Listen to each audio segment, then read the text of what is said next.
What is up, everybody, and welcome to episode 48 of the Trainer Scoop podcast. I'm your host, David Martin. Appreciate y'all for stopping by. Whether you're watching on YouTube, listening in on Spotify, it means a lot.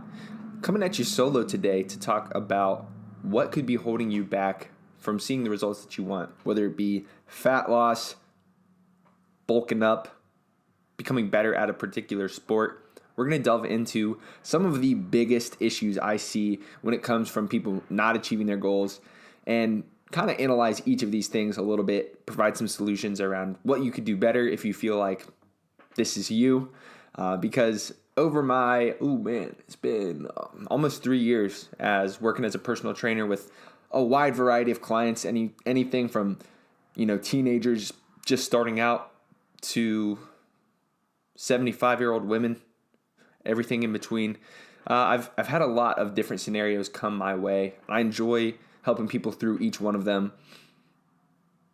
So yeah, let's get into it. Before we discuss the first thing that could be holding you back from your goals, however, if you're watching on YouTube, I really appreciate if you like this video, hit the subscribe button and ring that bell notification to stay up to date with my channel. And then if you're listening on Apple Podcasts or Spotify, you can give me a 5-star review if you get something out of this channel. Be sure to share this podcast around too. Trying to grow the podcast, keep bringing on great guests like we've had over the past couple weeks, and just addressing topics that can really be helpful to people. My biggest goal with the podcast is now to provide value to you guys, and I think that's how I'm going to grow, how my business is going to grow, offering online coaching and in-person training for those that are interested. And I feel like this is the way that we're going to do it. So definitely trying to spread the word and help you guys out where I can. With that being said, always, if you have a topic you'd like me to address on the podcast, shoot me a message. Definitely down to take on requests and figure out how I can help out best, because it's what I like doing. So let's talk about the first thing that I commonly see people messing up, preventing them from their fitness goals. And that is making personal justifications for why they go off of a plan, right? So basically, when you embark upon a fitness goal, I think everybody knows that a plan is necessary. With any type of endeavor in life, it doesn't just have to be fitness.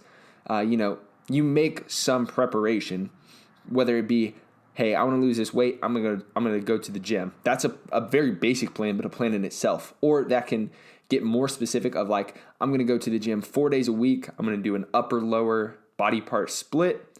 I'm gonna make sure I'm eating right. Sometimes people will track their calories. People will have step goals or cardio goals for them to achieve. And you set a plan. It could be basic, like I'm just going to go to the gym, or even better, it could be super specific, like the thing that I just listed. But either way, people make personal justifications. They tell themselves that it's okay that they miss, or they justify going off plan.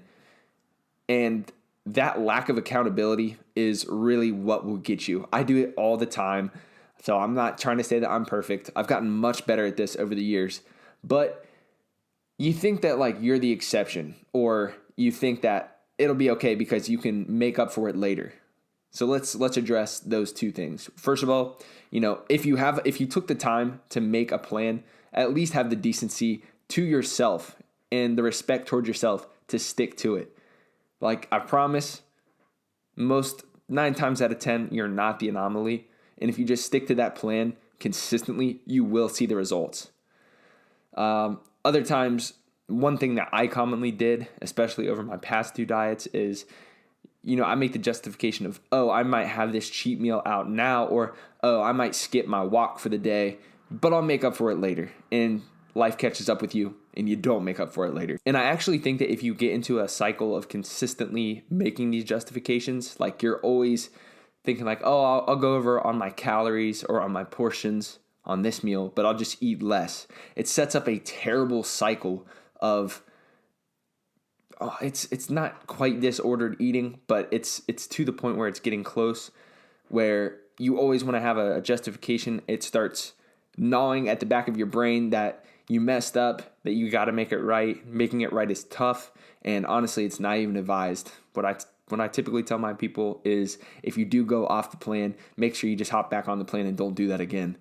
but it can create a nasty cycle. So personal justifications are one of those things that everybody does it, and it just shows kind of like a lack of accountability. So what can you do to kind of combat this or negate it, right? I think there's two things. We'll talk about what you can do personally first. So I think, like we said, sticking to that plan and then giving yourself a 3-strike rule, right? So mistakes happen. It's inevitable, right? You always just want to get back on track. But let's say your goal is to lose 15 pounds over the summer, and you just find yourself consistently messing up, going majorly off the plan. I feel like after that 3rd strike, you might just have to reevaluate and make a completely new plan, and maybe check yourself, check your goals, make sure that what you're trying to do is really realistic. Because if you're constantly in that cycle of, man, I messed up, like, what am I going to do now? It's draining, and it might just not be the right time for you to do those things. Or let's say your fitness goal is very urgent. Maybe you have a competition, or maybe your health is at risk and you really need to lock it in. I think hiring a coach, I'm not trying to plug myself, but paying money to someone to keep you accountable is a powerful thing. One, because now you have skin in the game. You don't want to waste your money and disappoint that person as well. I think having a coach is the one thing that kind of I need to do in the future, because like I said, I make justifications myself, and I know if I was reporting to someone on a weekly basis, I wouldn't want to let them down, because I would look bad. I would feel bad about the fact that I was letting someone down and going off the plan. So if you find it very, very challenging for you to hold yourself accountable, it's unfortunate, but I think you got to put some skin in the game. And having a coach is great because you can get an outside perspective, other strategies to help you do better, and it can be a good thing. So make sure at the end of the day, if you find yourself consistently sliding back on your fitness goals, eliminate those personal justifications and try to stick as closely to your plan as you can. And I think you'll see good, consistent results with that strategy. The next thing, let's transition a little bit into another thing that I constantly see biting people in the butt, and that's lack of preparation. There's a couple things that we'll talk about with that.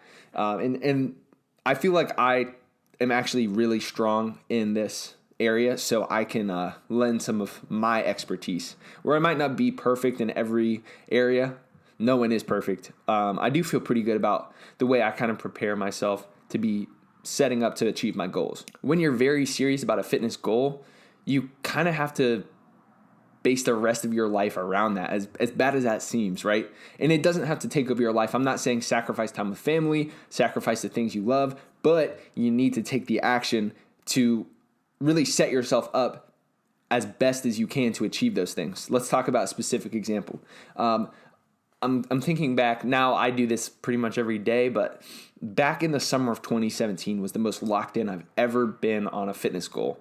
And it was kind of perfect because I was staying in Columbus in between my sophomore and junior year of college. And I had a couple friends in town, but like I really kind of went hermit mode and really just dialed into my classes, my job, and my fitness. So I would get up every day super early, unnecessarily early. That was my fault, and train. So I prepared my schedule in such a way that I prioritized my fitness goal, right?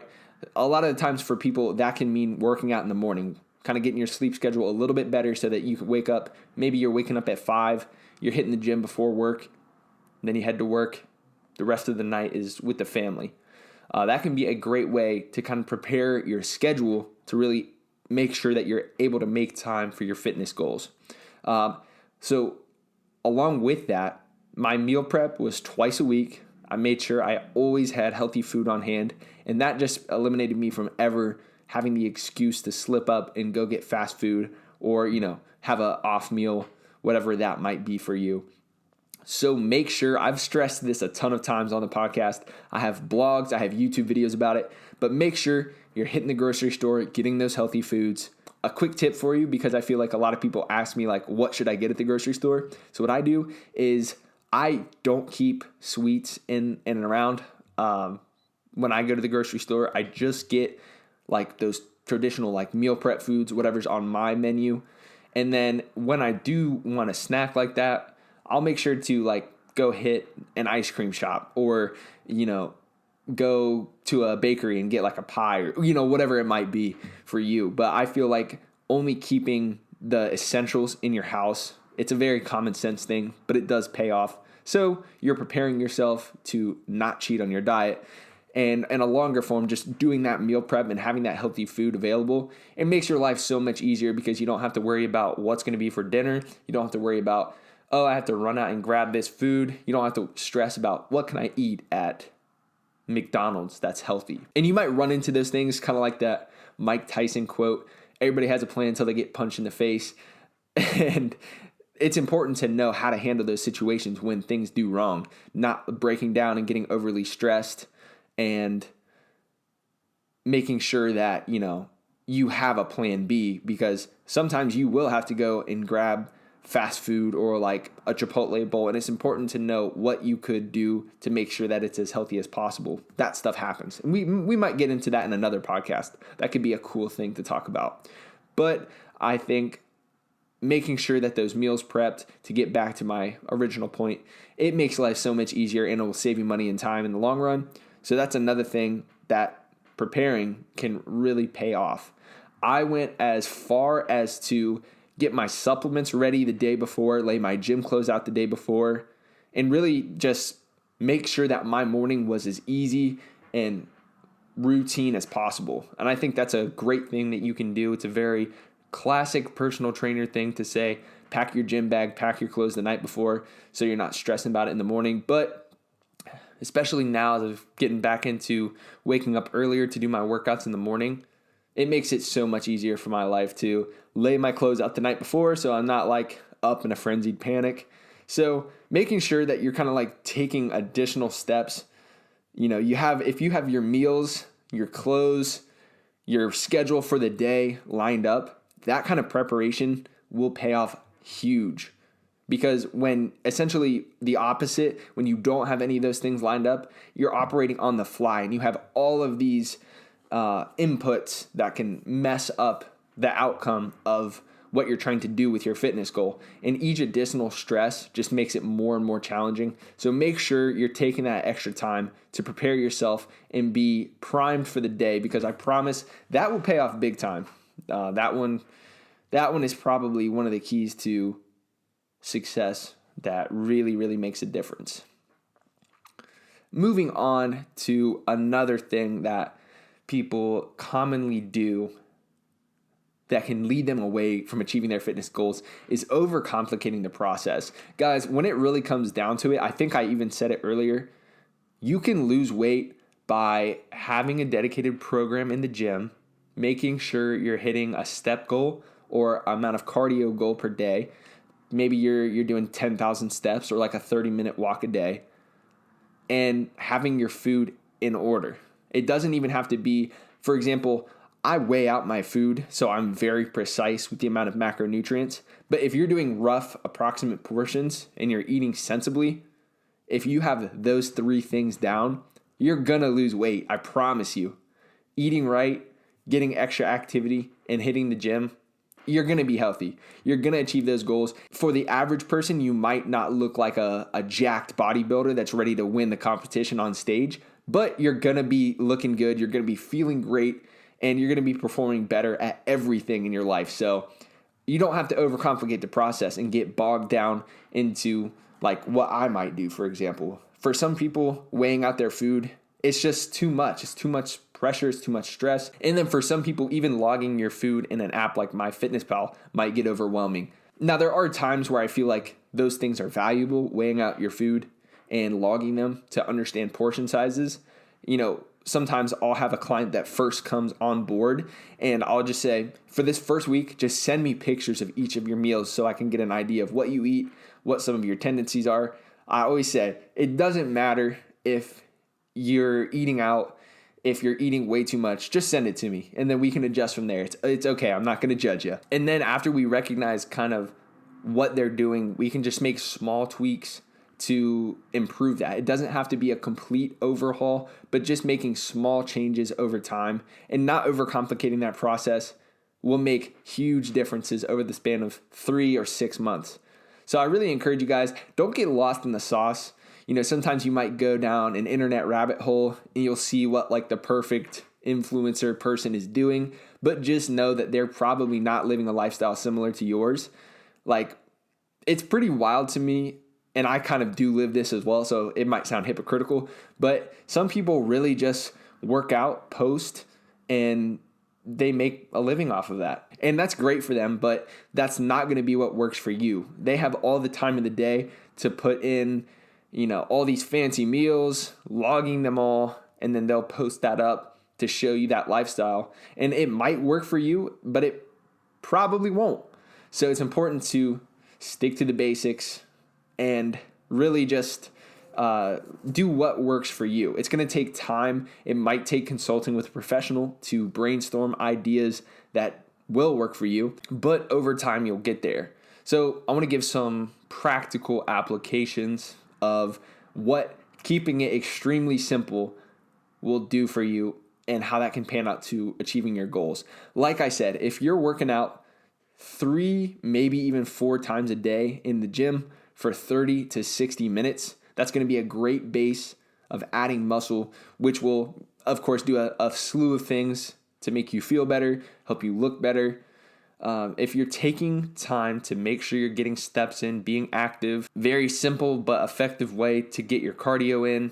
And a couple general portion guidelines that I like to tell people are, let's talk about like proteins. If you're having a protein, you want to make sure that it's a leaner source of protein. So like 80-20 hamburger is not a good example. Maybe something like 90-10 ground beef, leaner cuts of steak, chicken breast, certain types of fish. You want that to be about a palm size of your hand. If you're doing carbs, basically like a fistful of something like rice, like a fistful sized potato or a sweet potato, and then about like a cup or like a handful or 2 handfuls of vegetables. If you're feeling hungry, vegetables can be a great way to add satiety. And then if you want to add some fats in there, the recommendation is like a finger length. So like a little bit of avocado, just a little bit of maybe like a nut butter, a little bit of oil. And those are like the 3 components of 3 or 4 components of a healthy meal.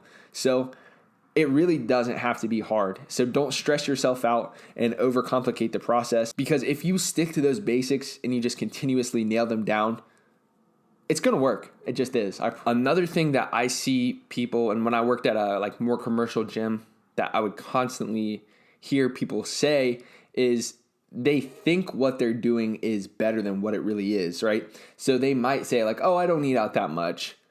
Or like, oh yeah, I'm pretty active. Or like, yeah, I feel like what I'm doing now is good, but it's just not working. And then you delve a little bit deeper and they might be eating out 4 times a week. And they might be only working out 1 or 2 times a week and then getting an average of like 6,000 steps a day. And then they're like scratching their head like, why is this not working for me? And you just have to be a little bit more realistic with yourself. It's going to take a little bit more effort than what you're putting in if you're not seeing the results. It's most people, and unfortunately a lot of people think that they are the anomaly and like, man, just nothing will work for me. But if you examine those habits a little bit deeper, check yourself a little and say, man, I could be a little bit better here. I could do this, a little bit more strictly. We could cook more at home. We don't have to go out and grab food just because we're not feeling it.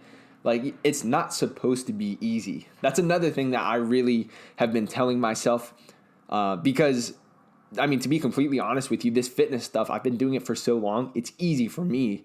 But one thing that I struggle with is like doing well with my business, right? I haven't been doing that for long. I was never formally educated on that. And I'm like, wait, this is the same as what I tell people for fitness. It just applies over to business, right? Like consistent effort, keeping it simple will really add up and pay off in my business long term. But I'll make excuses and take shortcuts here and there. So I'm not saying I'm perfect by any means. It's just fitness is my area of expertise, whereas I need to improve in other areas. A lot of very, very wealthy, well-to-do people are the opposite. Their business comes naturally to them. They're making tons of money, but they're out of shape. They're not feeling great about themselves. And that is where I really feel like the value of what I'm doing and what they're doing can kind of meet. And you can exchange ideas. That's why I really like working with high-level people. I learn from them. They're learning from me. And eventually we'll both get to where we want to be. That's one thing. It's just being realistic with yourself and holding yourself to a standard is huge. So we've gone about 3 or 4 topics of why you might not be seeing results. I want to keep this on the shorter side, but one thing that just came to mind, which is kind of like we'll call it a bonus idea, is a lot of people will stop right before they reach a breakthrough with their fitness goals. And what do I mean by that is I'll have a client that signs up for a 12-session package. And, that's a decent chunk of money that they've invested in themselves. And they might be coming in and killing it in the workouts because I'm there with them. I'm teaching them what they can do as they excel and go out onto the world. But they don't have all the other variables locked in. Maybe their sleep still isn't great, their activity outside of the gym is lacking, or their diet still isn't on point. And they get that 12th session. And they're like, man, I just haven't seen the results that I want. And you have to ask yourself, have I put in a holistic effort to make sure that I'm doing everything that I can to achieve my goals? And I'm not trying to sell people on, you should renew after that 12th session because that's where the real results will happen. It's different for everybody, right? Some people can do 4 sessions with me and we're talking about these things and they're doing great right now out on their own. I've taught them what I needed to teach them to be productive and successful out on their own. And that's honestly what I love seeing. That's the testimonials that I get that help me get new clients. So for me, it's not like I'm saying you have to stick with your trainer forever or that you should constantly, be pouring money into a trainer's business. But a lot of times I'll see people, they didn't see those initial results they wanted and they'll stop. And then they eventually slowly eke back into the old habits that they were doing. And it's almost like nothing happened at all and that money was wasted. That's what I hate seeing. That's what I try to avoid most. And that's something that I've learned more and more as I've been a coach and personal trainer is to avoid that, make sure it doesn't happen. But make sure if you feel like quitting, I think a very safe rule is to give it one more month. Give it one more month of working out consistently, eating right, getting activity in outside of the gym, and I think that breakthrough will happen. The best things in life aren't easy, and they're the ones that require the most effort. In the moment you think it sucks, but you look back on it and you're like, man, I'm proud of myself. That felt really good, and now you're just continuously doing those things that you learned about. I think that's a good parting piece of advice is like, don't stop right before you hit that breakthrough. It can be very, very easy to want to stop and to want to give up like that, but I just encourage everyone to keep going a little bit longer and make sure you're giving that extra effort. Well, guys, that was episode 48 of the Trainer Scoop podcast. Hope you're able to leave this episode with a couple good things that you can take away if you're feeling like you're struggling with your fitness goals. If you ever need to strategize some ideas of how you can improve these things, I do free consultation calls. You can definitely check me out for online coaching or personal training. And that's kind of my goal, is to make sure that people can go out into the world and do their thing without having to always come back, which is not a great business model, but it works. Guys, once again, if you enjoyed the episode and you're watching on YouTube, please like the video, leave me any questions in the comments down below, hit that subscribe and bell notification buttons. If you're on Spotify or Apple Podcast, share this bad boy around because I know there was some good value in it. And then I'd really appreciate if you left me a review. That's like the most impactful thing you can do to help out podcasts. So do your thing, and I will be back with episode 49. I have some awesome guests lined up. We have a couple funny and then also insightful interviews on the books. So looking forward to that. And I'll see you guys in the next